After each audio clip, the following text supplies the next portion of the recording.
êtes à Kolda et vous cherchez une bonne école pour vos enfants, les cours privés Foiré sur la route du camp des gardes, après la pharmacie Enzala Sikilo, vous informe que les inscriptions et les réinscriptions ont démarré et se poursuivre de la 6e à la terminale. Après les très bons résultats obtenus au BFM et au baccalauréat, les cours privés Foiré présents dans le paysage scolaire coldois depuis 2013 garantissent à vos enfants une meilleure éducation. Pour plus d'informations, contactez M. Abdoulaye Dieng, directeur des cours privés Foiré au 77 764 68 04 77 034 32 51 ou encore le surveillant général M. Babambalo, ex-surveillant Sem Hillel au 77 559 30 42. Les cours privés Foiré, confiez-nous vos enfants et nous leur garantissons un bon enseignement-apprentissage, le tout dans un cadre d'études. Cours privés Foiré rek ca jàngale bala. mbokk yi asalaamaaleykum ami internaute bu La Dépêche TV mais également auditeur yu rajo Dunia 93.7 ñu ngi leen di jaajëfal ci topp bi ngeen ñuy topp saay su ne dimanche bi jot su 14h jotee di seen émission apostrophe nag tey di dalal un éminent intellectuel koo xamante ne dans la commune est de Thiès kenn dootu ko présenté muy koo xamante ne sur le plan social. Il fait beaucoup d'activités mais également c'est quelqu'un qui s'est beaucoup investi dans la politique pour nit ñi nga xamante ne mooy ay askanam mën a vraiment gindeeku mais également mën a yegg seen bopp ci li nga xamante ne mooy doxalinu dëkk bi kooku du kenn ku dul maître Ousmane Diagne maître Ousmane Diagne nag casquette am yi bëri na parce que mën nañ ko présenter comme sportif parce que il est le président de l'ASC R100 mais également moom c'est un greffier au tribunal des grandes instances de Thiès de Tivaouane pardon nekk i tamit un responsable politique de haut rang à Thiès laay wax donc muy koo xamante ne kenn dootu ko fi présenté lu ñuy def rek mooy jébbal ko kàddu gi mu nuyoog suñu mbokk auditeur balaa ñuy sóobu ci waxtaan bi maître Ousmane Diagne asalaamaaleykum.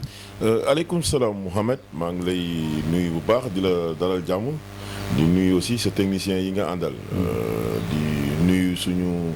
mbokk yi nga xam ne ñu ngi déglu à travers la rajo Dunia mais aussi du ñu suivre sur votre site de La Dépêche di ñaan yàlla rek lépp loo xamante ni fii waxtaane nañ ko fi mu nekk loo xamante ni dina amal njëriñ askan wi jërëjëf.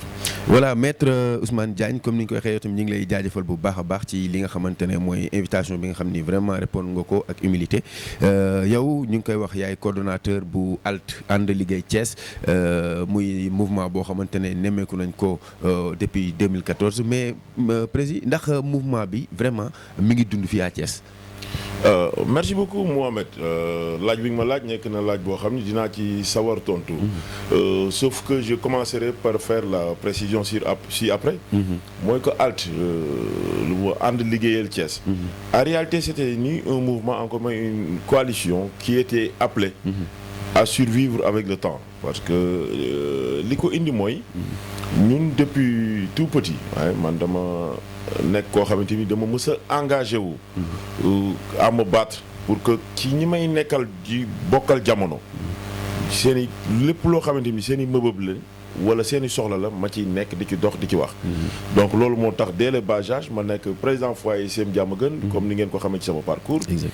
nekk après président foyer lycée Malick Sy foofu aussi di nekk ci mbiru élèves yi à l'université quand je suis arrivé conditions yi ma doon nekkee Thiès am Ousmane indi Ousmane tax na sama yaay bi may dem université bi moom dafa laxasaay ni ma boo demee université bu ma la dégg ci affaire ay grève ak yooyu mais bi ma demee première année bi dama dem j'avais mon bac d'office deuxième de mon centre teel a codifié am suma bourse entière di jàng di dem di ñëw mais dama jékki-jékki benn jour rek les étudiants thiessois sont venus dans ma chambre dama boo jugul du baax parce qu'il y a énormément d'étudiants thiessois qui n'ont pas de chambre qui n'arrivent même pas à accéder au resto pour manger ci loolu moom mu dugalaat syndicalisme à l'université ma jugaat ñu mobiliser wu ce qui a fait finalement je suis devenu le président de l'amicale de la faculté de droit président de la coordination des étudiants thiessois représentant des étudiants à l'assemblée de fac à l'assemblée de l'université tout comme au conseil d'administration du COUD ñu nekk fa di fa def liggéey bu mucc ayib nekk ci auprès des étudiants thiessois et des étudiants du Sénégal en général parce que je crois qu'on était au niveau de l'UED avec mon frère Babacar, le docteur Babacar Diop de Sampaté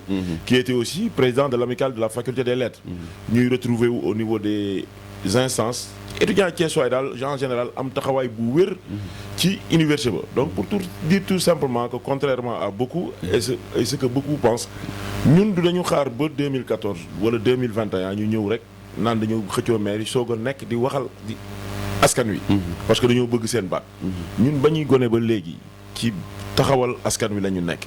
donc loolu moo tax bi ñu ba ma génnee centre de formation judiciaire. def sama concours foofu dem centre de formation judiciaire def formation ñu affecté ma à Ziguinchor. quand je suis rentré de Ziguinchor toog naa nag 4 ans boo xam ni wala 5 ans boo xam ni la formation ak ma situation de greffier stagiaire me permettait pas de m'impliquer dans les activités politiques et syndicales. Mais quand je suis rentré à Thiès nous avons constaté que le Thiès qu'on connaissait Thiès dafa dellu ginnaaw ci à tout point de vue.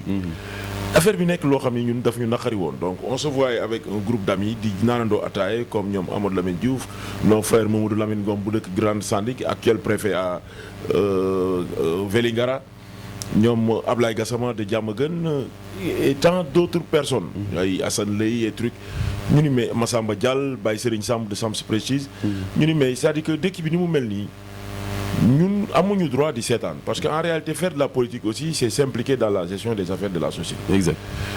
Et comme parti politique yi dañu demoon ba seen comportement tax na nit ñi gëmatuñ leen. booy waxu politique sax nit ñi duñu dégg ñu ne ñun on ne va pas intégrer des partis politiques mais on va créer une plateforme citoyenne. parce que loolu moo war a nekk ñooñu ñëw profil conseil municipal dañ ko war a xool. c'est pas parce que da ngay ñëw ñu ni parti politique bii nga bokk rek dañ laa war a jël bind la ci liste ñun dañuy dem ci gox-goxaan yi. koñ bu nekk ñu xool les personnes les identités les plus remarquables. que mu nekk bàjjenu gox yi que mu nekk imam que mu nekk naïm que mu nekk leneen ak leneen menuisier bi maçon bi que mu nekk leneen ak leneen. mais que fa gën a sonn ci askan wi ñu dajale ñooñu ñëpp ñu def benn liste dem ci élection yi. loolu moo indi woon esprit et l'idée de la coalition ànd liggéey Thiès Altu bi nga xamante ni. sans en être demandeur man ñu choisir ma ni ma yow yaay nekk suñu candidat bu ñu gagné. élection yi d'ailleurs ci loolu laa nekkee woon candidat ren moom li si gis naa ni bëri na trop. ku nekk jug ni da ngaa bëgg. mais je crois qu'en 2014. nous étions les seuls je dis bien à Thiès et ça peut se vérifier. J'étais le seul candidat contre le grand frère Talla Sylla lors des élections de la mairie de ville. Je crois que j'étais le seul avec mon frère Amdi Moustapha Gningue contre le maire Pape Bassirou Diop à la mairie de Thiès Est. Parce que ñun dañu woon ni mbiri di doxee d'accorduñ ko woon. tey nag la ñeneen ñëpp ñi nga xamante ni ñoo àndoon def benn dànk tey lañ gis ni ku ci nekk génnaat nga di ñëw di wax ni effectivement ñun amoon nañ dëgg parce que mbir yi ni mu doon doxee baaxul te ba tey ni muy doxee baaxul. donc Altu bi noonu la woon quoi c'était pas une structure qui a été appelée à vivre avec le temps mais c'était une plateforme de circonstance une plateforme citoyenne. qui devait nous permettre d'accéder au pouvoir local pour mun a changer les choses ce qui se passe actuellement à Thiès. maître beneen laaj boo xam ni bëgg gis nañ ko mooy maître Ousmane Diagne est trop investi dans le social lan moo waral loolu cette envie de vouloir tout le temps aider parce que defe naa ni say action moom du Thiès du R100 la mais c'est dans toute la commune de Thiès. bon en fait xam nga social aussi bien non seulement c'est une recommandation divine. loolu diine daf ko wax. mais au-delà de ça morale daf ko nangu quoi c'est-à-dire que nga tane nit nga dimbali ko. pour dire tout simplement pour te donner une anecdote ñun bi ñuy nekk gone. suñuy waajur nekkuñu woon ñoo xamante ni dañu am doole. le papa était ferrailleur ouvrier donc. d'ailleurs keroog maa ngi koy wax benn grand mu invité woon émission man ko man tout jeune j'étais très grand dama mënoon a football. mais sama papa boo xëyee danaan la boo demee entraînement ci seen affaire football cadet yooyu ba ñëw yow feneen ngay wutee loo sango feneen ngay añee. mais kër gi moom du fi nekk gars yi dem chantier ñëw ngay nekk di añ ak di sango di jaay affaire footballeur. donc xam naa jamono jooju nag boobu Sénégal amaguñu woon Sadio Mané amaguñu woon El Hadj Diouf. mais xëy na bu doon jamono yi moom dina xam ni football bi mën na jur dara dina ma bàyyi mu football quoi. exact donc loolu moo tax sax footballu ma. parce que damay accompagner dama doon dem vacances yi on était obligé d'accompagner les vieux au chantier. Exact. Le samedi soir boo jàngiwul le dimanche ou bien le mercredi soir da ngay dem chantier boo ñëwee góor gi jox la daal mandat affaire yooyu moom ngay dajale. di jënd ay big ak ay cahier wala yëre yi ngay jàngee ak yooyu. donc pour dire simplement que la situation familiale était assez difficile. donc même pour nga jàng da ngay 25 francs bu ngay jëndee.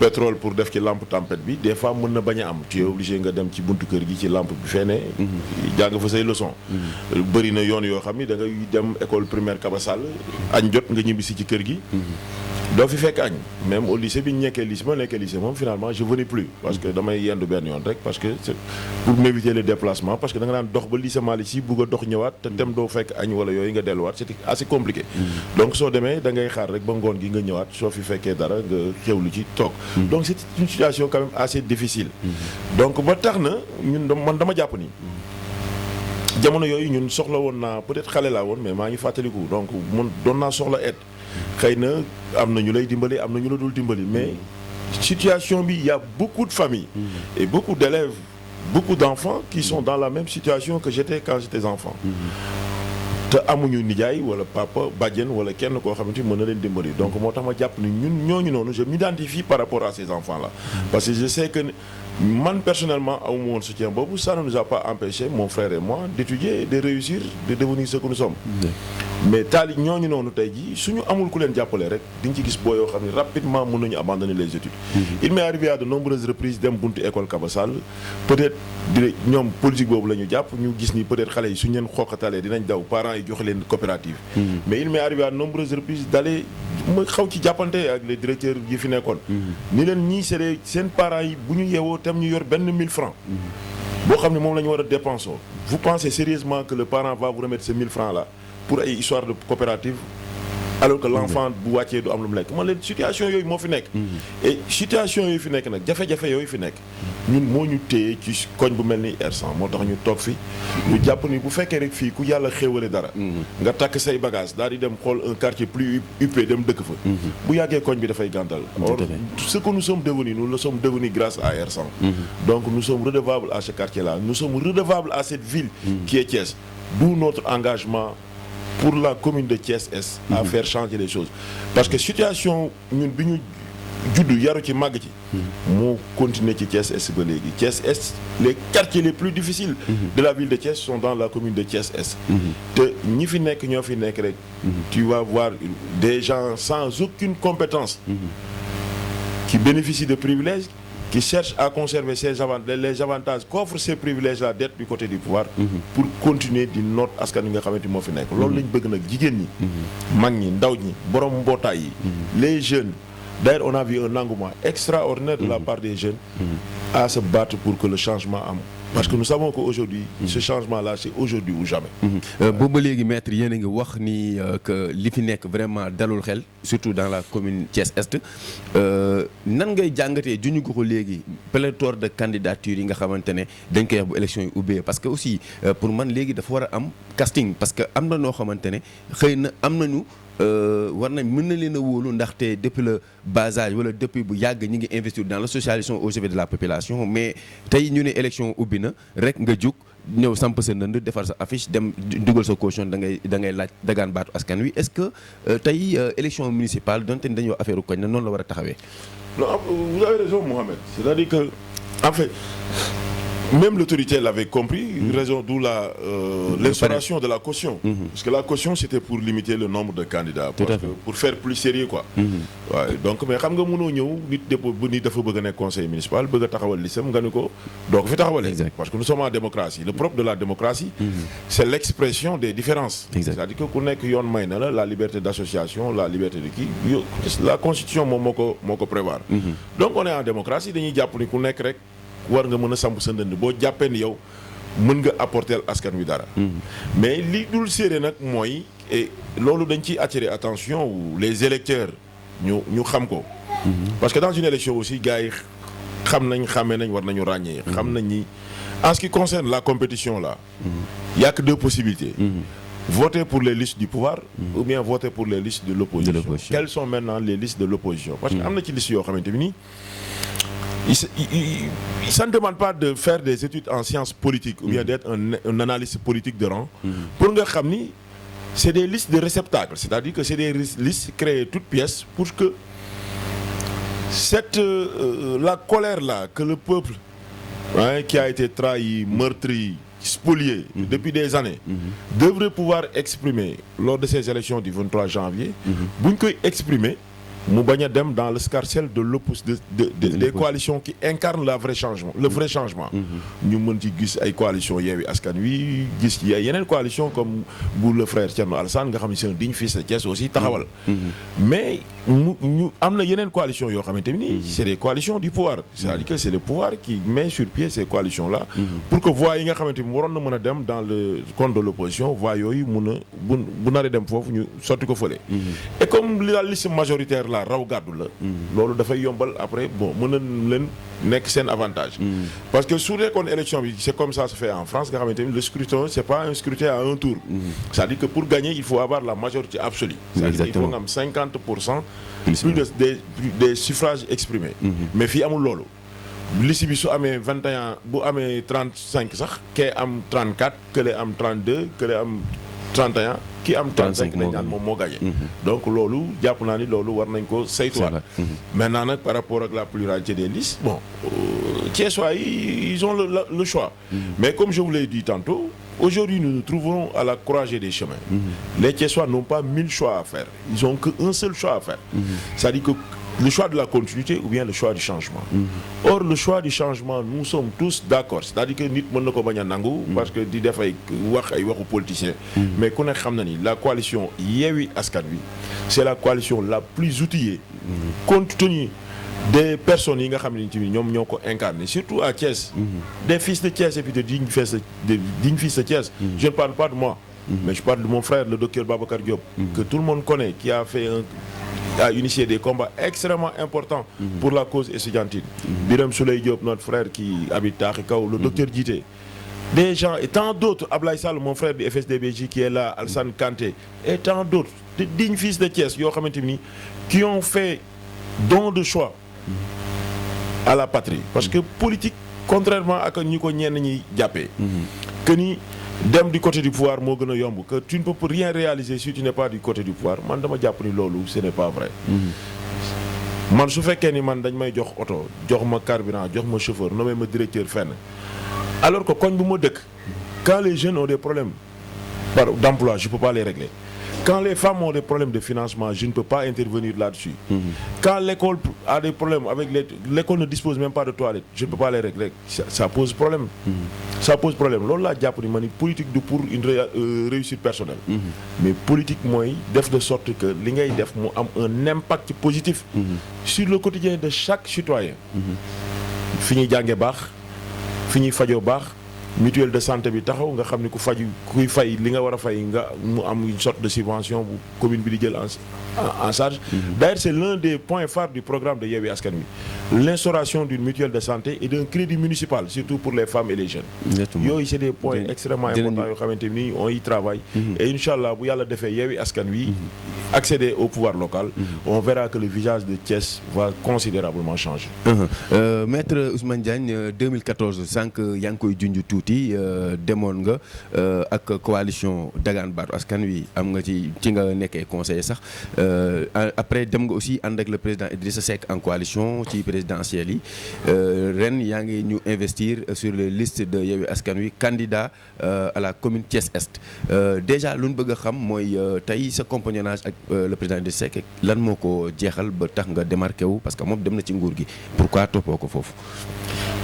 Jërëjëf Mohamed de me donner l'occasion d'éclaircir sur ce point. Xam nga Thiès moom laa lay wax ma ni Thiès léegi dafa dem ba nit ñi xamante wuñu.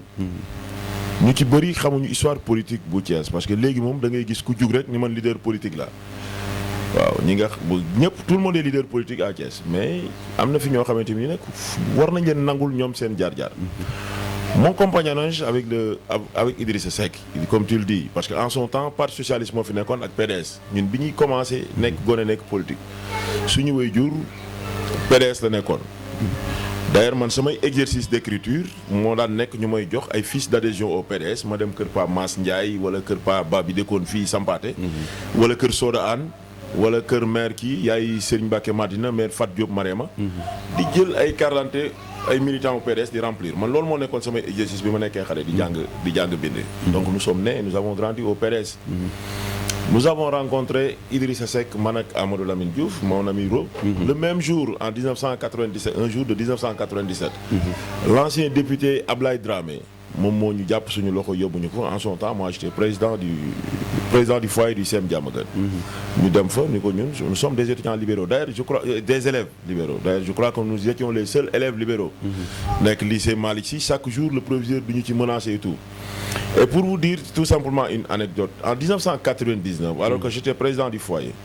J'ai invité Idrissa Seck à l'ouverture du foyer bi muy ñëw mu ngi ànd ak Mame Bounama Sall mu ngi ànd ak Ablaye Dramé ak Modou Diagne Fada. Mame Bounama Sall qui était ministre de l'alphabétisation venu représenter Ousmane Tanor Dieng, un des parrains de la manifestation.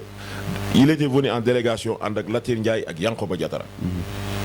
Nous étions dans la pour Idrissa Seck. Yankoba a été avec Mame Bounama Sall. Li may wax ni il y a des témoins qui sont là. En son sens, c'était Ndeye Khoudia Khol qui était la présidente du conseil régional de Thiès. Idrissa Camara était gouverneur. C'est Idrissa Camara qui s'est rapproché de moi. Omar Ndiaye suñu mag yàlla na ko yàlla yërëm moo nekkoon encadreur culturel bi au lycée. Idrissa Camara s'est levé. Le gouverneur, il est venu vers moi. Il m'a dit qu'est-ce que le gars a fait au niveau du lycée. Il parlait de Idrissa. Man ko c'est notre invité. Vous l'avez invité en quelle qualité? Il n'est ni ministre ni député. Pourquoi vous l'invitez? Man ko c'est un fils de Thiès. Le gouverneur me dit si Idrissa Seck prend la parole dans ce lycée, demain vous ne serez plus élève du lycée. Man ko d'accord. Ils ont donné la parole à Idrissa, il a fait un discours mémorable. Le lendemain, toute la presse a titré l'alternance commence au lycée Malick Sy. On était en 99, il n'y avait pas encore alternance en 2000. Quand j'ai eu mon bac, j'ai vu que sur mon bulletin, il était mentionné exclu définitivement en cas d'échec. Heureusement, j'avais déjà eu le bac et je suis parti. Donc pour dire que nous avons connu Idrissa depuis longtemps et nous l'avons accompagné au PDS parce qu'il nous disait aidez-moi à aider le président Wade à réaliser les projets pour lesquels les Sénégalais l'ont élu. On l'appelait affectueusement Mara, mu nekk suñu grand parce que Thiessois d'ailleurs il avait l'avantage d'être un Thiessois et ñun dañoo bëgg Thiès ba lu tax ci Thiès rek de manière irrationnelle, irréfléchie dañ lay bëgg topp la jàppale la muy fasu Thiès ñu ni fas bi fasu Thiès la buy concurrence ak keneen sax moom la ñuy jàppale mbëru Thiès bi équipe bu Thiès bi ñun on est comme ça c'est-à-dire que le Thiessois dans le sang et à l'université les gens nous le reprochaient nous disaient que yéen waa Thiès da ngeen a siis parce que on aime Thiès et on veut le meilleur pour cette ville-là loolu moo indi suñu compagnonnage moo gën a dëgëral suñu compagnonnage ak Idrissa Seck et nous l'avons accompagné partout quand il a eu ses démêlés avec le président Wade j'ai été suspendu de 5 ans d'inscription à la faculté de droit parce que les gens disaient que je perturbais l'université parce que Idrissa moo ñu ko doon sant alors que tel n'était même pas le cas moom il n'en savait absolument rien du tout donc nous l'avons accompagné mais nit duñ la topp tamit nag aveuglément on a des relations des sentiment tout à fait fraternel à son égard te jàppoon nañ ni moom am na xam-xam bi ak xarañte gi ko doon waroon a permettre mu mën a yor réew mi defar réew mi moo taxoon ñu ko doon accompagner bi ñu ñëwee 2014 lors des élections comme je vous l'ai dit il y avait des gens on a vu que Idrissa il venait il battait campagne il se faisait élire mais après il restait pas il confiait la mairie le conseil départemental à d'autres personnes qui les utilisaient à des fins uniques personnelles bàyyi Thiessois yi ci ay jafe-jafe ñu on s'est dit que nag ñun bu Idrissa bëggee ñu jàppale ko mais bu keneen bu du ñu nangu moom mu toog fële. di wax naan ko après mu def délégation. voilà diw mooy nekk fii diw mooy nekk fee diw mooy nekk fee déedéet. parce que une élection aussi c'est l'expression de la démocratie dañuy bàyyi nit ñi en toute avec leur conscience et en toute liberté ñu tànnal seen bopp ñi nga xamante ni ñooy toog fii naatal bâtiment moo tax ba en 2014 man ñu ni leen ñun ànd ñook ay réew mi ànd ñook ay Idrissa ànd ñook kenn dañuy teg suñu liste bopp dem taataan baatu askan wi suñu votelee ñu xam ni votel nañ ñu suñu votelul ñu xam ni votelu ñu mais comme toujours les Thiessois avaient pensé que le candidat d'Idrissa était le meilleur choix tey jii nous avons eu raison sur tous les Thiessois xam nga élection présidentielle ak élection locale bokkul quand il est revenu aux élections locales en 2019 moi j'étais dans la coalition Idy 2019 j'étais même mandataire à l'Est nous l'avons encore soutenu parce que élection locale bi dañ ñu ko du ñu nangu nga fiy teg kenn mais élection présidentielle bi mu ñëwee gën a yey gën a jige gën a yey mu nekk un grand frère Thiessois ñu gis ni Sénégal gépp amoon na de l'espoir ñëw ànd ak moom jàpp ni Idrissa mën na apporter ay changements ñun tamit ñu jugaat ni loolu on ne va pas être en reste en tant que Thiessois jël li ñu am ak lu ñu amul yëpp dem ànd ak moom et Mohamed je vais vous faire une confidence ñun on a reçu une éducation foncièrement traditionnaliste mon père est de Kosi Baye le village de mon père fa la mooy village bu Baye Niass fa la ñuy dem ñun ay Saloum pur lañ ci élection 2019 pour la première fois dans ma vie j'ai désobéi à un ordre direct de mon papa en 2019 parce que Idrissa dafa ñëw fii si kër gi seet si ma ba dem ñu waxtaan ba ma gunge ko mu dem sam papa pas parce que dafa contre Idrissa de parce que lui moom Abdoulaye Wade la ma sa faral mais parce qu'il craignait il craignait pour en tant que comme man fonctionnaire là. il craignait pour ma sécurité. Exactement. ak pour mon avenir. naan ma ay opposition bu la fi élection fekkaatee bul ànd ak Idrissa Seck c'est ce qu'il m'a dit. Pas parce que dafa contre Idrissa. mais il voulait pas que comme Idrissa symbolisait l'opposition, était le leader de l'opposition, il voulait pas que j'aille avec l'opposition. mais en 2019 li ma waxoon defuma ko. dani ma bul ànd ak Idrissa teewul dama dem.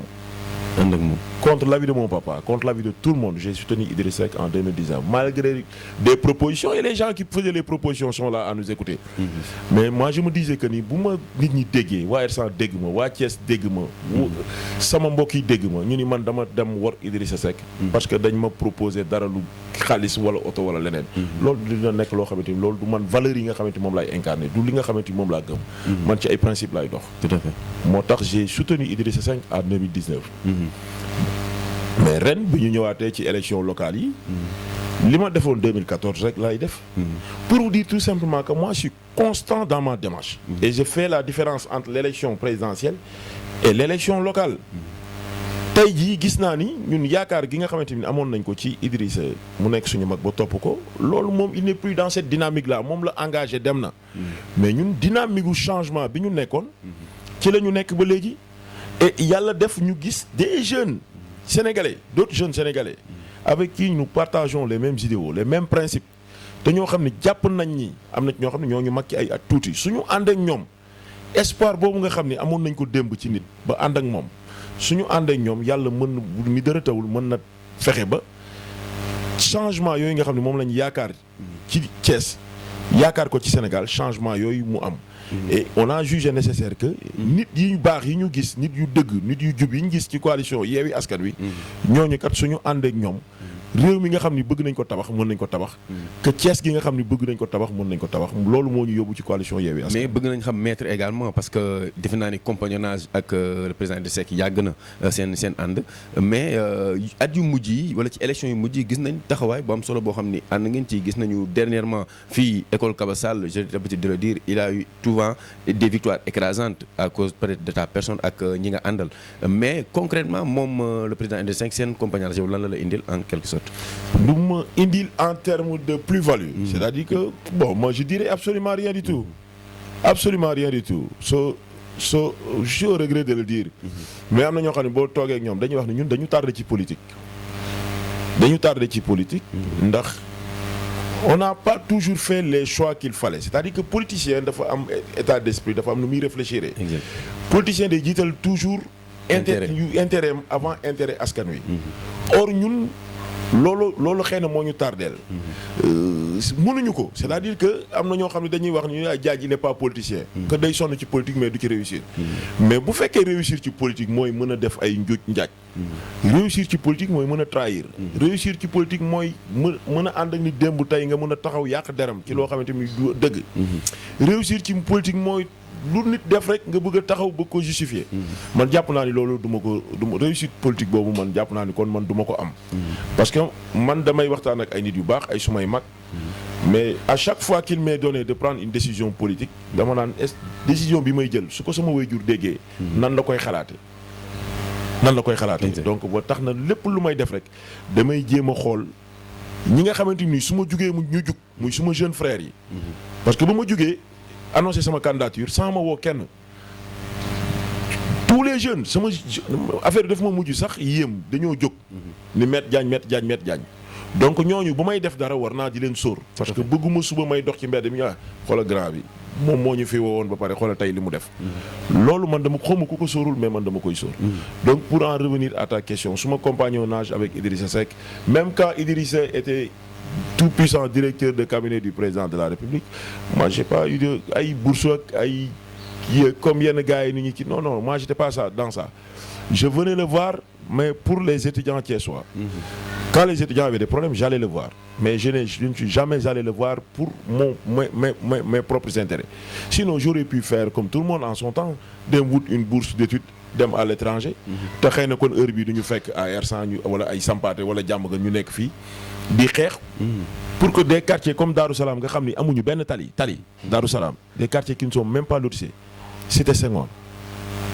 des quartiers comme Cité Lamy nga xam ne pour ñu am ay ndox ci tout un tas de problèmes. La cité ouvrière. Cité Balabé boo fa jaaree guddi yow da ngay yéemu ci yàlla. mais Diamaguène qui ne dispose même pas un quartier comme Diamaguène qui n'a même pas un poste de santé. Vous vous rendez compte. exactement donc ñun ci yooyu la ñu nekkatuñu dans les débats de personnes. parce que ku ci nekk li nga def Thiessois yi gis nañ ko. et au moment de la sanction j'espère que les Thiessois dinañ am ñoo xam ne ils vont les sanctionner positivement. mais dina am ñeneen ñoo xam ne moom dinañ leen sanctionner négativement. exactement yaa ngi koy wax léegi ci li nga xamante ne mooy à chaque fois c'est le président Idrissa Seck la ñuy fal mais keneen la fiy teg ñu gis ni conseil municipal bu ville bi bëri woon na ay jafe-jafe trop suite à li nga bi ñu falee président Idrissa Seck mu bàyyi fi Talla Sylla le maire Talla Sylla après moom ay jafe-jafe seen biir ci kii dugg ànd na ak mouvance bi kii àndul ak mouvance bi loolu est-ce que honoré na Thiès ak est-ce que aussi tardelul liggéey bi nga xamante ne war ngeen ko liggéey yéen. non Mohamed des fois man damay jàpp ni Thiessois yi ñu amul seetlu wala Thiessois yi dafa mel ni dañu def liggéey ci ndox. jox leen ñu naan ba. te Thiessois kenn xamewu leen noonu. Thiès dëkku Ibrahima Sarr. Thiès dëkk boo xam ni Léopold Sédar Senghor nekkoon na fi maire. Thiès dëkku Lat Dior Ngoné Latyr Diop. Thiès dëkku bañkat. su ñu demee ba Thiessois yi ay nit nekk fi rek bu ñee leen A ñu ni A B loolu dafa war a jeex. xam nga wax naa la ko léegi man la ñun dañu nekk ci benn logique temps yi boo gisee di nga gis ay vidéo yuy circuler ci internet bi YouTube beeg yooyu. boo xam ni tey jii ñi nga xamante ni ñoo nekk ci autour. directoire de campagne yu Yankhoba Diattara bi. ñoo doon def ay manifestations buntu maire yi di attaquer Yankhoba Diattara di perturber le conseil municipal naan Yankhoba Diattara dafa jaay suuf si dafa dagg ay suuf yu nekk ginnaaw prison baak yooyu tey les mêmes personnes là ñoo nekk ci directoire de campagne bi soo leen vaaree naan leen bu leen tooñee sax naan leen vaar la ñu naan la non politique la mais loolu du politique nit mënoo taxaw tey yàq deram lu ne nga waxu ko suba nga ñëw ba koo raxasaat daan ni moom moo fi gën mooy candidat bu baax moom mooy lii donc loolu dafa war a tax rek ñoom bu ñuy politique ñuy xool bu baax li ñuy wax tey wax dëgg parce que bu dee da ngaa wax dëgg tey suba boo ñëwaatee dëgg gi moom du dañ benn dëgg rek lay nekk gis nga je t'ai dit que en 2014 j'étais le seul candidat contre Talla Sylla mais bañ ko xasee fal maire moi je suis devenu simple conseiller ma ni comme conseiller là te dañ ma fal pour ma nekkal fi askan wi le conseiller n'est pas le conseiller d'un parti politique le conseil municipal il est conseiller municipal élu par les populations et doit représenter les populations au Parlement local parce que le conseil municipal c'est le Parlement local. ni Assemblée nationale nekkee le Parlement national noonu le conseil municipal bi nekkee le Parlement local. bu fekkee nag yow da nga faa dem rek ñu ni Idrissa ak Talla Sylla mi nga xam ni moo nekkoon candidat wu Idrissa jote nañ yow li leen jotale kenn ci ñoom mënu la wax ni la Idrissa ak Talla lii lañ jote. wala ñenn ñi sax li ñu foog mooy de Talla dafa bàyyi Idrissa dem fekk ji président Macky Sall moo tax ñu mer léegi mais loolu ñu commencé ko répercuter ci conseil municipal bi. bu la maire Talla Sylla convoqué conseil municipal yi nga xam ne ci listu réew mi lañ leen fale woon yëpp kenn du ci ñëw kenn ñun ñoo fa doon nekk taaba ba am kurum accompagner le maire Talla pour li mu mën a kus néew mu jëm ko liggéey parce que ñun dañoo jàppoon ni nekkuñu fa ay conseil municipal Idrissa Seck wala bu réew mi conseil municipal de la ville lañ mais tey jii bi Idrissa Seck delluwaatee ca Macky Sall ba Talla xëy convoqué waat conseil municipal mais conseil municipal yëpp dawaat ñëwaat fajar ñu ñëw toog mais loolu du yàpp Thiessois yi. exactement mooy daanaka dañuy gis ni am na benn problème parce que dafa mel ni du yi tey Thiessois yi moo leen gën a yëkkati. mais loolu yàpp Thiessois yi la. Talla Sylla bàyyi Idrissa Seck daw ci Macky Sall conseil municipal yëpp lànk dootuñu ñëw conseil municipal. la Talla defoon Idrissa Seck xëy def ko conseil municipal yëpp daw ñëwaat conseil municipal toog. donc ñoom. intérêt wu Thiessois yi ak problème mu Thiessois yi moo leen teg ca conseil municipal ba wala ay intérêt ak ay calcul politique yu keneen. c'est une question que nous nous posons. aujourd'hui bala ñu doon war réfléchir sax ci profilu maire bi. dañu waroon a réfléchir d'abord ci profilu conseil municipal bi. par exemple conseil municipal yoo xam ne on les inscrit sur une liste tout simplement mais ils ne sont conseils municipaux de rien du tout. ils viennent même pas au conseil municipal ou bien la plupart du temps quand ils viennent ils participent pas au débat. d'ailleurs la majeure partie ne savent même pas le contenu des débats parce qu'ils ne savent ni lire ni écrire. Exactement. 90% des conseils municipaux ne savent ni lire ni écrire. ñooñu jox le budget yónnee la ko projet de budget yónnee la ko sa kër pendant 15 jours ne la nga préparer débat d'orientation budgétaire wala dara lan lañ ciy def bu ñëwee dañuy taxaw rek xaar bu maire ne kii vote ñu yëkkati seen loxo. loolu moo xew suñu conseil municipal bi. loolu moo tax réew suñu Thiès gi fi mu toll nii mu toll fi donc na Thiès waaye xippi seen bët te xool. il s'agit pas d'aimer quelqu'un, de ne pas aimer quelqu'un, que quelqu'un fils qui... Mais il s'agit de voir où se trouve l'intérêt de Thiès et des Thiessois. Parce que 5 ans de Fouberi. 5 ans de Fouberi. Si les Thiessois commettent l'erreur de reconduire le pouvoir local qui était là aux affaires, yàlla xam na ni 5 ans yi di ñëw dina metti ci ñoom lool. maître yaa ngi kon candidat comme ni mu koy dundee saa su ne bu Yewwi Askan Wi fii dans la commune est. yaa ngi jàkkaarloo ak coalition Mburok Sow bu ñu ko mënee wax noonu muy Benno Bokk Yaakaar mais également am na une autre liste mooy ànd Siggil Thiès bu le président Ablaye Dieye ndax tey natt ngeen bu baax dayoo combat bi nga xam moo leen di xaar ci li nga xamante ne mooy élection yi ñu jëm. Merci Mohamed, mais tout à fait. Xam nga ça aurait été plus aisé pour, par exemple, su fekkoon ni rek. man un intérêt personnel moo ma tax a jug ku mel ni man. il aurait été plus aisé dem bokk ci liste Mburok Sow bi. d'ailleurs y en a qui m'ont dit mais maître yow yaa bëgg lu metti quoi. doo dem ci liste bee rek ñu nekk fa. nekk tête de liste. si je voulais être tête de liste proportionnelle wala yooyu je l'aurais aidé même si je ne suis pas le candidat. man bu ma demee foofu dinaa nekk premier adjoint maire wala dara. mais c'est pas que moi je suis pas dans les calculs et les combines politiques. man dama bëgg di nekk ci camp bi nga xamante ni fa la dëgg gi féete. D'ailleurs c'est l'occasion de saluer même si on n'est pas du même bord politique l'engagement de mon frère Ablaye Dieye. parce que li mu def yëfu Thiessois la. yëfu fula ak fayda. dem samp sa dënn natt sa bopp dem taataan baatu askan wi loo am nga jël. mais teewul ma jàpp ni c'est un bon ci Yewwi Askan Wi.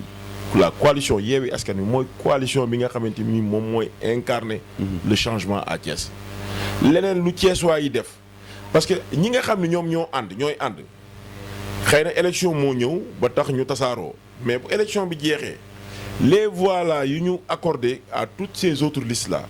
bu ñu delloo conseil municipal ils vont se retrouver parce qu'ils sont de la même famille politique ils sont du même bord politique yeneen listes yi nga fi gis yu bëri.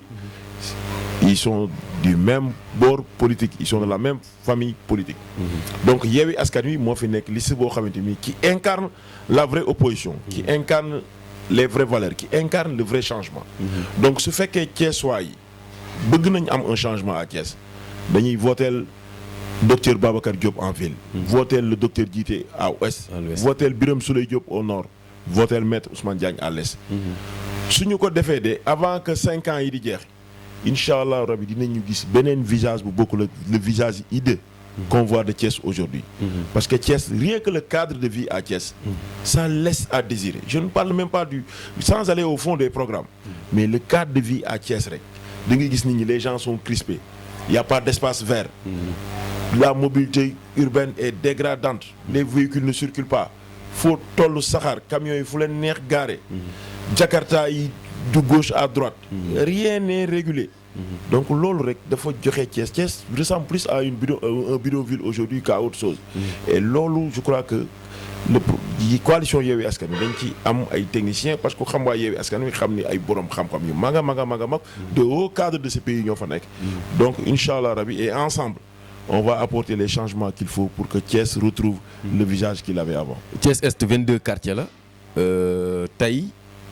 ban programme la Yewwi Askan Wi xalaat teg wala jaay ñi nga xamante ne mooy population yi nekk ci circonscription Thiès Est ngir mën a tey am seeni voix. non xam nga Mohamed voilà l'erreur que commettent beaucoup de politiciens. c'est extrêmement facile de concocter un programme. c'est-à-dire d'ailleurs souvent lors de nos élections présidentielles en Afrique la majeure partie des chefs d'État ils vont en Occident ils se cherchent un expert. fay ko ay milliards yoo xamante ni suñu xaalis la. mu defal leen benn programme bu extraordinaire. programme dafa mën a gën a rëy le programme yoonu yokkute bu président Macky Sall. est-ce que ça a un impact sur le vécu des Sénégalais amul. c'est très facile ma toog suma bureau daan ni woy les 9 compétences transférées dans la santé lii l'éducation lii kii lii bien vrai qu'on a ce programme là. mais nous ce qu'on veut. et l'esprit de notre démarche. c'était d'aller vers les quartiers c'est-à-dire que xam nga mënoo xëy nga dem Diamaguène. nga ni waa Diamaguène su ma faloo dama leen di defaral kii bi kii alors que Diamaguène ñoom la ñu gën a soxla tey jii jàpp naa ni am a poste de santé la. boobu leneen loo leen proposé da nga leen di tardel. R100 tey jii li ñu gën a soxla la mooy ku leen defaraatal seen école Kaba Sall bii. fay je crois que ñoom it la ñu gën a soxla mooy am ay ab école la. ainsi de suite ainsi de suite ainsi de suite. loolu la ñuy dem vers les populations jël li ñu soxla ñoom. boole koog nag li nga xamante ni jotoon nañ ko xalaat. loolu moom moo nekk programme mu Yewwi Askan Wi à la commune de Est. Et comme vous l'avez dit hein, certains ont tenté, bien que j'aime bien mon quartier R100, je suis né et j'ai grandi à R100. Certains ont tenté de vouloir circonscrire ma candidature à R100. Moom laay wax les jeunes frères là qui travaillent avec moi, mais il ne faut pas accepter les débats là, parce que si vous l'acceptez, on ne va pas sortir de ce quartier. Or Thiès Est c'est 22 quartiers. Moi je suis pas le candidat de R100. Yooyu tamit dañ koy jéem a def ci bopp nit ñi di kii nii. Je suis de R100, fier d'habiter ce quartier-là, qui m'a vu naître et qui m'a tout donné. Mais moi, je suis le candidat de la coalition Yewwi Askan Wi pour la commune de Thiès-Est qui compte 22 quartiers, dont Darou Salam, dont Diamaguène, dont la cité Kër Khadim, dont les Parcelles, dont les Fayou 1 et 2, hein, la cité ouvrière, Balabé, la cité Pilo, Diamaguène, Sampaté 1 et 2, hein, Moussanté, Mbambara, cité Senghor, tous, et la grande cité Lamy. Tous ces quartiers sont de la zone Est et tous ces quartiers sont dans un besoin urgent. Urgent. ñuy ñaan rek ñi nga xam ne ñoo dëkk ci quartier yooyu population wu quartier yooyu. te gis li fi nekkoon ñu opter pour un changement ñu essayer leneen parce que li fi jotoon a nekk moom on ne peut pas avoir pire. On ne peut pas avoir pire. xam nga benn góor daf ma doon wax mu ne ma ñaari sàcc ñoo am. nga baal ma ci kàddu bi sax. mun ma sàcc bi nga xam ne day dugg sa kër gis sa téléviseur. ñëw sàcc ko dem. sàcc boobu souvent suñ ko jàppee dañ ko yóbbu police ñu déféré ko devant le procureur àtte ko tëj ko ci kaso bi. mun ma y a un autre voleur. mooy le voleur que toi tu t'es librement choisi. Et souvent. les électeurs c'est eux qui choisissent leur voleur. parce que dañuy ñëw am la possibilité de faire plusieurs choix. ñu ñëw xool nag ki nga xam ne suba mooy jël seen alal mu dem. xam nga am na ñoo xamante ni souvent soo ko waxee ñu ni waa ji waaye kii dafa yorul dara rek moo tax muy waxee loolu. mais xam nga ñi politique. di taataan baatu askan wi. ba pare ni leen kaay bëgg ni dem ci askan wi dañoo bëgg a liggéeyal askan wi. ba pare yor ay saagu xaalis di séddale. mais loolu warul tey xel. Mohamed loolu warul tey xel. man damaa bëgg nga fal ma pour ma liggéeyal la yow. jëlee la ci jafe-jafe yi nga nekk. ba pare di jël xaalis boo xam ne yow mi may wax xamuloo fu ma ko jëlee di la ko neexale pour yow nga teg ma fa. dama lay neexal pour nga fal ma liggéeyal la mais est-ce que loolu xel nangu na ko. ça veut dire que su ma la joxee xaalis ba nga fal ma xaalis bi ma la joxoon te xamoo fu ma ko jëlee xamoo ba xam dama ko leb banque am déet balaa ma lay commencer liggéeyal nag sama xaalis boobu ma joxe woon. dinaa fexe nag ba récupérer ko. na ma koy récupérer nag moom bu boobaa moom du la neex. parce que ci taxes yi nga xamante ni yéen a ngi koy fay balaa may jublu ci seen i mbir. dinaa fexe ba récupérer waat sama xaalis. mën a fay banque bi nga xam ne moom ma lebaloon xaalis pour ma dem campagne c'est comme ça que les choses se passent. ou bien waa ji nga xam ne moom ma lebaloon xaalis. kaay ma liggéeyal la jarul séddale xaalis. tu viens avec un programme bu la nit ñi wóoloo ñu fal la. boo demee nga jéem a góorgóorlu parce que être maire c'est pas diable. Il y a aucune école au monde où on forme des gens destinés à devenir maire. Pour être maire il faut tout simplement être honnête loyal ba pare nga yërëm askan wi. jub. je crois que loolu ku ko def. mën ngaa nekk maire. soxlawul sax yenn xam-xam yi soxlawul nekk expert dans quelque domaine que ce soit parce que à la mairie am na fa des techniciens yoo xamante ni qui sont mis à la disposition du maire pour l'accompagner et à accomplir son programme. mu mel ni ci wàllu culture monsieur le maître Ousmane Diagne aussi gis nañu ni dañuy wax ni Thiès c'est le creuset de la culture sénégalaise mais ba tey gis nañu ni que. acteurs yi culturels yi amuñu fenn foo xamante ne mën nañ faa produire mais au-delà de la culture mën nañ ko wax ci wàllu sport mën nañ ko wax ci leneen ak leneen ndax day wane aussi benn faillite ci li nga xamante ne mooy ñi nga xamante ne mooy équipe municipale yi fi nekkoon. Mohamed ce qui illustre le plus ce que tu es en train de dire. gis nga la frasque bi nekkoon à la mairie. cette frasque là qui était là tout beau. toute belle du moins. depuis que nous étions enfants. gis nga les gens comment ils l'ont transféré c'était l'un des plus grands symboles de Thiès. ba Moussa na jaar place de France rek da ngay gis frasque bi frasque murale boobu mu rafet. mais xoolal après les gens li ñu ko transformé parce que sous le prétexte que foofu dañ fa doon def comme benn kii de spectacle donc complètement cela rek ça renseigne à suffisance sur l'état d'esprit que le pouvoir local a de ce qu'on pourrait appeler la culture. c'est-à-dire que à Thiès le monde culturel est laissé en rade. ñoom ñëpp dañ koy wax d'ailleurs chaque jour nga tase sa kenn mu wax la ko c'est-à-dire que nit ñi gars yi li ñuy def culture bi moom boolewuñu ko ci. D'ailleurs le maire Talla moom bi mu ñëwee sax moo ci xaw a jéem a jëfaat quelques jéego à travers le festival Kaay Thiès pour un peu faire revivre la culture à Thiès. mu nekkoon loo xamante ni vraiment c'est une initiative à saluer. Et je crois que ñun bu ñu yàlla dimbali woon tamit ba ñu ñëw ba ñu accéder au pouvoir local je crois que loolu c'est des initiatives yoo xamante ni dinañ ko jéem a améliorer fexe ko perpétuer. Et on n'hésitera pas incha allah rabi parce que ci suñu programme wax nañ ko on est allé voir les gens du monde de la culture les artistes. Les artisans toutes ces personnes-là on est allé les voir. On a recueilli leurs préoccupations. Et Inch'Allah, au lendemain de notre élection, on les rencontrera et on verra ensemble ce qu'on pourra faire. Ku ci nekk ci domaine ba nga nekk. Pour jéem la jàppale parce que effectivement comme ni nga ko waxee d'ailleurs keroog gis naa suma benn rakk ci benn groupe mu koy def mu ni la culture mu ni lu nit ñi mën a am ay ambition bu ñu fàtte ni. du sport rek mooy doxalum réew. man ko effectivement. la culture aussi c'est extrêmement important parce que culture moo lay permettre nga xam fan nga jóge. te ku xamul fa nga jóge doo mën a xam fan nga jëm. exactement mu mel ni maître Yewwi Askan Wi gis nañ fi ay jafe-jafe yu bëri parce que. bu ñu xoolee li nga xamante ne mooy investiture yi ak liste yi nga xamante ne ñu ngi ko doon déposé mu amoon ay jafe-jafe yu bëri ci yenn mandataires yi wala ci kii donte ni après restitué waat nañu liste yu bëri mais aussi est-ce que tey mënuñoo wax ni au niveau national dans plusieurs localités Yewwi Askan Wi dañoo def faux départ. non Mohamed mooy li ma lay wax léegi. dama ni la liste yi bëri na. mais la liste que le pouvoir considère comme la liste de l'opposition mooy la liste de Yewwi Askan Wi. Donc c'est tout à fait naturel que le pouvoir incarné par la coalition Benno Bokk Yaakaar cherche par tout moyen à créer des blocages ou bien à faire des difficultés à la coalition Yewwi Askan Wi parce que xam nañu suñu bàyyee l'expression libre des suffrages des Sénégalais l'expression libre des suffrages des Thiessois il y aura même pas photo il y aura pas compétition parce que Thiessois yi Sénégalais yi dañu doyal ci le pouvoir bi fi nekk dañu bëgg un changement donc ñoom conscient que ce changement-là est incarné par la coalition Yewwi Askan Wi ses leaders le pouvoir fait tout pour mettre les bâtons dans les roues globalement nous à Thiès il n'y a pas eu de problème parce qu'il ne pouvait pas y avoir de problème et c'est l'occasion de saluer l'attitude du préfet et des sous-préfets surtout le sous-préfet de Thiès Sud qui a fait preuve d'une disponibilité et d'une gentillesse sans commune mesure ñu koy nuyu au passage mais ay experts ay borom xam-xam yu yàgg dem élection ñoo nekk ci coalition Yewwi Askan Wi xam nu ñuy defaree ay liste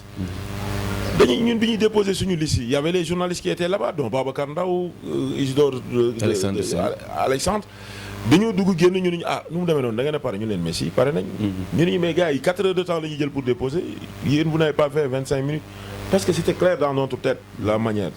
Mais est-ce que aussi ci yeneen localités yi parce que Thiès moo amuñ problème mais yeneen localités est-ce que aussi les leaders jiitaluñu seen intérêt. C'est le même procédé qui a été utilisé.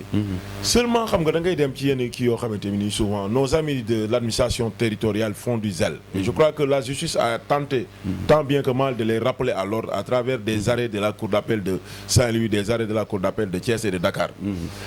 Parce que débat boobu dama ko dégg fan yi gars yi di wax souvent ñu ni oui les sous-préfets préfets yi ENA lañ génnee xam nañ texte xam nañ mais je rappelle seulement aux gens de faire très attention les préfets ils sortent de l'ENA sous-préfets yi am na ñoo xam c'est des secrétaires d'administration qui sortent de l'ENA mais la majeure partie des sous-préfets affectés un peu partout à travers le territoire national ce ne sont pas des énarques c'est des enseignants du mouvement national des enseignants républicains de l'APR qui ont été récompensés par des postes de nomination au niveau de l'administration centrale. C'est ça la vérité. ay enseignants yoo xam ni Benno Bokk Yaakaar la ñu bokk ñu récompenser leen gars yi bon nomination yi mënuñu nommer nit ñi fu fépp ku nekk fi sa niveau tolloo la ñuy nommer ñu jël leen nommer leen comme sous-préfet ci biir mais kooku boo ko nommé kooku mënatul nekk arbitre. On ne peut pas être arbitre. Est parti et nous avons tous entendu maître Ousmane Seye éminent avocat éminent juriste bërki démb lors d'une émission bi tribunal àtte cour d'appel ba jox dëgg coalition Yewwi Askan Wi maître ñëw daan ni d'ailleurs les sous-préfets et les préfets sont en train de s'organiser avec l'appui des avocats de Benno Bokk Yaakaar avec l'appui des avocats de Benno Bokk Yaakaar ñun ñëpp ko dégg mais loolu c'est-à-dire que vous vous rendez compte dans quel pays nous sommes. Vous vous rendez compte de l'état d'esprit dans lequel les personnes qui gouvernent ce pays, qui incarnent le pouvoir aujourd'hui sont les sous-préfets, l'administration centrale, qui sont censés incarner l'administration, les sous-préfets, qui sont censés être les arbitres de cette élection-là, les sous-préfets, qui sont censés être à équidistance des différentes chapelles politiques.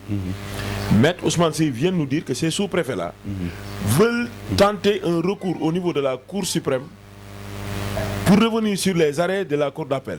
Et pour ce faire, Mouni, il travaille en étroite collaboration avec les avocats de Benno Bokk Yaakaar. C'est-à-dire que ñaari camp di xeex yow nga ñëw tafu ci benn camp bi kooku mënati ngaa nekk arbitre. mu mel ni ministre Antoine Félix Diome bind na lettre boo xam moom félicité na ñi nga xamante ne mooy sous-préfet te ñoom ñi ngi ŋàññi yéen ñoom ngeen di ŋàññi l'administration territoriale moom ñoom la félicité ci doxalin bi nee na ñoom daal ils ont été exempts de reproche nan ngay jàngatee loolu ndax jàppoo ni tooñ la wala provocation. C'est une sortie maladroite. C'est une sortie très maladroite, surtout que qui plus est Antoine Félix c'est d'abord un magistrat. C'est un magistrat. Donc on ne comprend pas sa posture. Parce que si ça aurait été quelqu'un d'autre, moi j'aurais été totalement d'accord que le ministre de l'Intérieur puisse faire un communiqué de soutien. Parce que nous ay nitam lañ, donc pour leur remonter un peu le moral. Mais Antoine Félix, il est magistrat.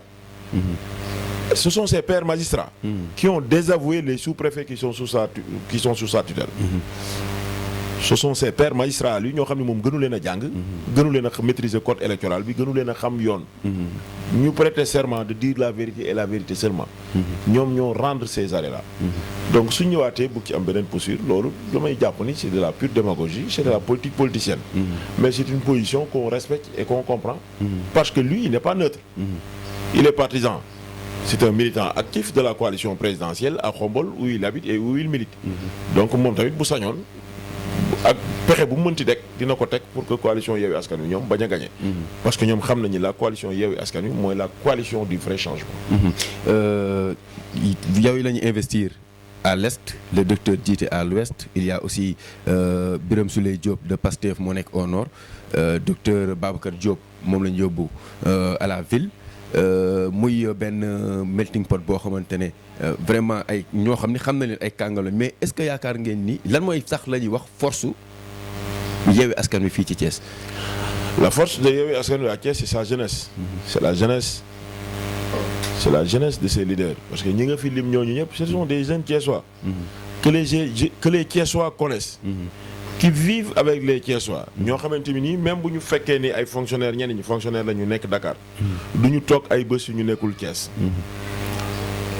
Les leaders yi ñu investir nekkuñu ñoo xamante ni contrairement aux leaders de la coalition Benno Bokk Yaakaar nga xam ne biñ ne diw ak diw la ñuy dëpp ñooy candidat yi gars yi dañoo laaj ñooñu ñan lañ. Les investis de la coalition Yewwi Askan Wi ñoom xaaruñu ba bëgg a taataan baatu askan wi nekk maire rek ñu soog a ñëw Thiès. ñun ku ñu xam Thiès nga ñu xamee. On a été maire sans avoir jamais été élu maire. Nous avons été des conseils municipaux sans avoir jamais été conseils municipaux. lu xew fii ci gox-goxaan yi suñu loxo ngi ci suñu tànk ngi ci suñu wax a ngi ci. D'ailleurs c'est l'occasion pour moi de féliciter et de remercier quelqu'un ku benn grand boo xamante ni grand bu ma naw la grand bu dëkk R100 muy grand Talla Diagne. Parce que ces derniers jours j'ai entendu le problème du CM de R100 ñu xaw ko soulever tuuti. may wax rek di dalal xel waa quartier boobu ni leen grand Talla Diagne def na ci liggéey bu mag a mag bu am solo moom ak grand Pape Ndiaye bi nekk ci CM bi. Parce que depuis 2 ans man de du ma toog weer boo xamante ni woowuñu ma bu ñuy def ay démarches ni ma ba xam préfecture wala sous-préfecture. Parce que l'histoire de ce CM là mooy que le CM n'existe que juridiquement et administrativement mais le CM n'a pas une existence physique. Parce que amul espace. R100 moo amul espace bu ñu tabax un deuxième CM. Ce qui fait que gars yi dañ doon réfléchir sur différentes possibilités. On est parti même voir le directeur de la case des tout-petits du moins de l'école maternelle Mayoro Fall. École Mayoro Fall bi den ak dispensaire bi nekk ci ginnaaw école primaire bi. Pour que comme fii case des tout-petits la école maternelle publique Mayoro Fall tamit ay xale lañ yor. ñu jéem a fexe nu ñu jëlee xale yi nekkoon ci école Mayoro Fall bi indi leen ci case des tout-petits bi réfectionné ko peinture ko ñu bokk même blouse yi xale yi nekkoon fële yëpp ñëw jànge fii.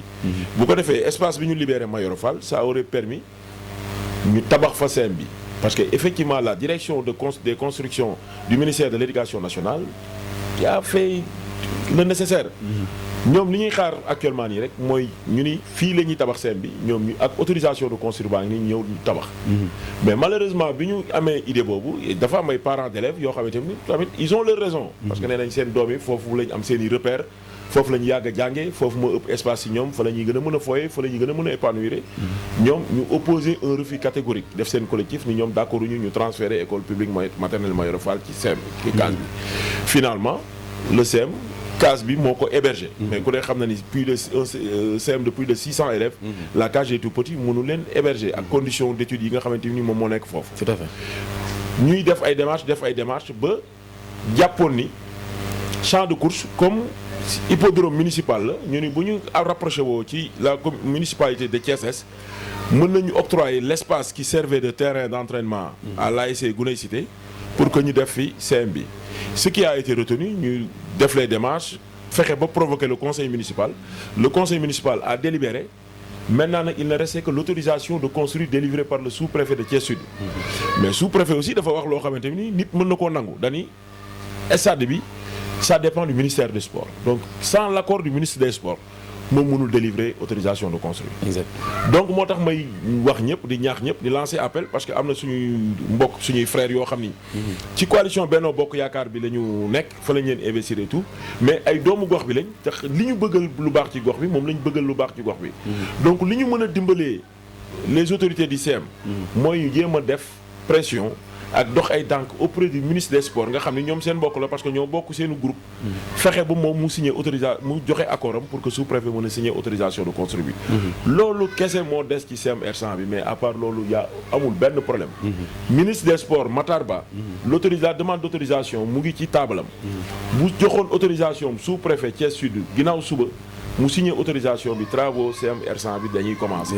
D'ailleurs sax ku mel ni Baylo Bass président de l'ONCAV que je salue au passage de l'ORCAV que je salue au passage santoon nañ le président Saliou Diakhaté te mu dëkk Darou Salam comme ay xarit lañ te moom président Baylo day gis ministre des sports lu bëri pour que mu jéem a intervenir auprès du ministre des sports pour que mu mën a joxe son accord pour que sous-préfet Thiès Sud mën a signé kii bi mais loolu dossier la boo xamante ñun depuis 2 ans ñu ngi koy suivre ak grand Talla Diagne di wax rek waa R100 leen grand boobu moom ku war nañ ko sant war ko gërëm parce que man personnellement gis naa coono gi nga xamante ni daj na ko ci pour que CEM boobu mën a nekk une réalité. exactement maître lan mooy tey sa analyse ci ñi nga xamante ne mooy les maires sortants ban bilan ngay def ci seen exercice ba nga ci toogee en 2014 ba léegi daanaka 7 ans.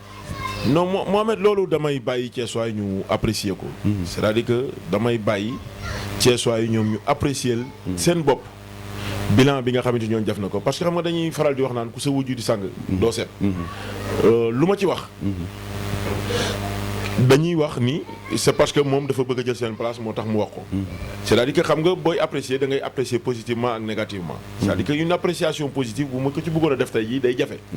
parce que su ma duggee dëkkee Cité Senghor. ma bëgg a wax waa Cité Senghor li municipalité bi dafa Cité Senghor. te gisuma ko kooku lu ma waxuma dëgg.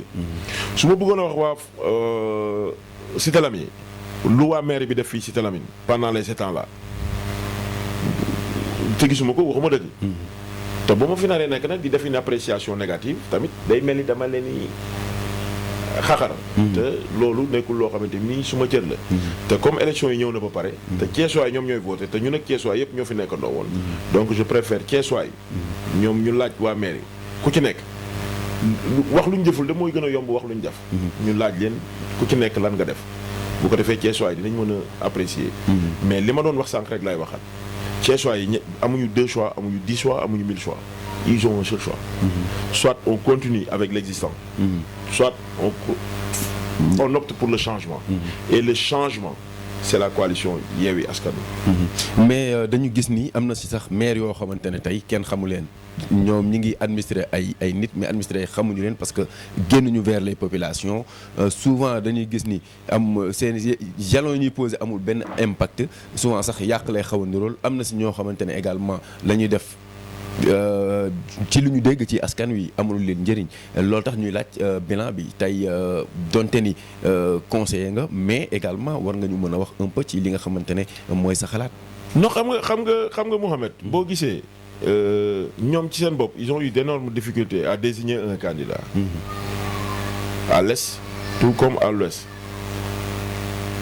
loolu rek jàngat la boo xam bu waa Thiès war a def lan moo tax yeneen coalition yëpp très tôt ils ont dit que telle personne mooy suñu candidat mais ñoom ñu dem ba au dernier moment mënuñu sax wax kan mooy seen candidat. lan moo tax maire yi fi nekkoon ñoom ci seen bopp ci seen biir ñoom ñu opté nit ñooñu kenn du leen reconduire dem indiwaat yeneen nit yoo xamante ni xëy na Thiès waay sax miinuñu leen trop. pour bëgg leen a teg ci place ñooñu. donc xam nga souvent man dama bokk ci ñi nga xam ne jàpp nañ ni politique on peut le faire.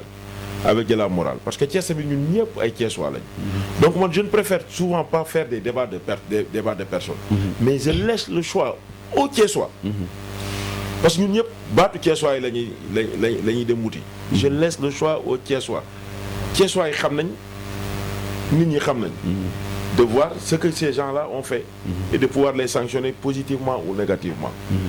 mais dama la encore une fois wax lu ñu deful moo gën a yomb nga wax loo xamante ni lu ñu def. nan nga gisee li nga xamante ne mooy audience publique yi nga xam ne maire Talla Sylla introduire na ko doon ko def tous les 6 mois mu nekk un exercice de reddition des comptes ndax yow da nga jàpp ni gabegie la ci modèle bi ñu ko doon defee ou bien c'est quelque chose boo xamante ne dañ ko war a reconduire pour informer les populations. Merci Mohamed non xam nga nag. di def politique am adversaire politique jàkkaarloog sa adversaire politique du tee di wax dëgg. Talla moom dama la koy wax fii. lu ko nit contre mën nga ko reconnaître que ni nit ku jub la. sa manière de faire pour ne pas être orthodoxe. waaye loolu mën na nekk ni muy defee ni muy jëfee mën na bañ a nekk loo xam ne nit ñi ànd nañ ci. mais il faut lui reconnaître que nit ku jub la. et li mu doon def à travers les audiences yooyu solennelles mais c'est un principe de transparence la reddition des comptes. ay nit dénk la nga dem ba at mi jeex wala 6 mois yi nekk nga ñëw ni da ngay def bilan pour wax askan wi kat li ngeen ma dénkoon lii laa ci def fii laa ci toll lii moo ci des lii lañ bëgg a def loolu lu baax la. xëy na format bi ñu ko doon defee ak folklore bi. loolu mënoon naa wàññeeku mu nekk loo xamante ni nii rek dañ koy def à la salle des délibérations sans tambour ni trompette et sans yenn folklore yi ñu ñëw def benn reddition des comptes bu leer avec documenté jox ko nit ñi pour que nit ñi aussi mën ci am seen xalaat mën ci def ay observation delloowaat ko à la mairie peut-être sax ñu ubbi fa benn kees boo xamante ni ku ci nekk li ñu la jox boo amee observation yoo def ba pare suñu ko da nga ko fay dugalaat bu ko defee les conseillers techniques yi nekk autour du maire dinañ ko mën a jël pour mën a xool yiñ def ak yiñ deful yan orientation yi ñu ci def loolu moom c'était une initiative boo xam ne c'était à saluer sauf que yenn rectification yi rek lañ koy def man personnellement bis bu ma yàlla defoon ba ma toog ci boppu ci mairie bu Thiès Est bi loolu initiative yooyu nga xam ne maire Talla Sylla daf ko jëloon di ko def à la mairie de ville dina ba mu koy initier foofu parce que bu la ay nit wóoloo ba fal la kat da nga war à chaque fois di leen rendre compte ñu xam liñ la joxoon fan nga ci toll lan moo ci des ak lan nga ci bëgg a def. exactement mu nekkoon kon maître Ousmane Diagne comme ni la ko waxee di candidat Yewwi Askan Wi ci commune bu Thiès Est maître li ñu tërale woon ci temps jeex na ñu bàyyi la nga joxe kàddu yu mujj yi lancer un appel aux Thiessois ci sa candidature. jërëjëf Mohamed maa ngi lay encore une fois di la gërëm bu baax ci invitation bi di gërëm tamit sama jeune frère yi nga xamante ni les techniciens yi la accompagné. Comme tu l'as dit di suñu engagement politique don de soi la bu ñu def en faveur des Thiessois yi te lépp li ko waral rek mooy bëgg suñu koñ yi nga xamante ni c'est des quartiers extrêmement populaires. jafe-jafe yi fi nekk te mu nekk ay yoo xam ne yu primaire yoo xam ne boo demee ci dëkk yu développé yi. dépassé nañ ko muy jàng bëgg a jàng dem école jàng. am ay fourniture bëgg a faju dem poste de santé ba faju bénéficier d'une couverture médicale bëgg am ay projet am un crédit municipal bu ko financer ak yeneen ak yeneen ak yeneen yooyu la ñu bëgg ñu instaurer ko pour que askan wi di ci mën a jariñoo que Thiessois yi bañati rek di votel ay nit yoo xamante ni bu ñu leen xasee votel ca lañ leen di gëj a gisee ba élection ñëwaat que ñuy jël ñi nga xamante ni ñoom ñoo nekk ci seen koñ yi ci seen gox goxaat yi nga xam ne bu ñu xewlee ceet ñoo fay nekk bu ñu xewlee génte ñoo fay nekk bu ñu amee problème ñooñu la ñuy gis ñu jël leen tabb leen ñu dem ci mairie bi toogal leen fa nga xam ne suba bépp problème bu ñu am dinañ ko mën a régler et aujourd'hui il est clair dans la tête de tout le monde que changement yi nga xam ni bëgg nañ ko Thiès changement yi nga xam ni bëgg nañ ko Sénégal la coalition Yewwi Askan Wi du docteur Babacar Diop la coalition Yewwi Askan Wi de Birame Souleye Diop la coalition Yewwi Askan Wi de docteur Djité la coalition Yewwi Askan Wi de maître Ousmane Diagne ñoom ñooy incarner cette aspiration là au changement et bu yàlla defee ñëpp jàpp ci 5 ans yi di ñëw dinañ gis incha allah beneen Thiès. ñu koy jaajëfal bu baax a baax ci humilité bi mais également le fait que mu accepté invitation bi di wax rek peut-être témoignage bu ndaw ci ki nga xamante ne mooy maître Ousmane Diagne car ñun lenn lu ndaw li nga xam ne jàpp nañ ko mooy en 2014 bokk na comme ni ñu ko xëyee ci njëlbeenu waxtaan ci rare candidat yi nga xamante ne peut-être samp nañ seen liste ak la coalition dem ci équipe municipale bi mu demee également li ma si jàppoon mooy bokk na si ñi jonganteeg Talla Sylla ci mairie de ville te pourtant xamoon na ni que ces chances étaient moindres mais discours bi mu ci taftal moo ma neexoon mooy que donte ni je savais que mes chances étaient moindres je voulais aller jusqu'au bout de ma logique te loolu vraiment dafa nekk loo xam jàppoon nañ ko depuis lors muy koo xamante ne il est très crédible très droit sur ses bottes ñu koy ñaanal li nga xam mooy candidature bi nekk loo xam ne jig na ko di ko ñaanal également sunu borom defal ko tawféex lépp loo xamante ne mu ngi koy yóotu ci candidature bi suñu borom yombal ko ba xëy na ci élection yi lépp loo xam ne yaakaar na ko rek ci ndimbalee ko askan yi ak taxaw leen suñu borom jàppale ko bu baax a baax yéen tamit les auditeurs et internautes ñi ngi leen di jaajëfal ci topp bi ngeen ñuy topp dimanche bi jot ci La Dépêche TV ak rajo Dunia Thiès 93.7 di leen jox rendez-vous dimanche prochain pour un autre numéro d'apostrophe. Au revoir.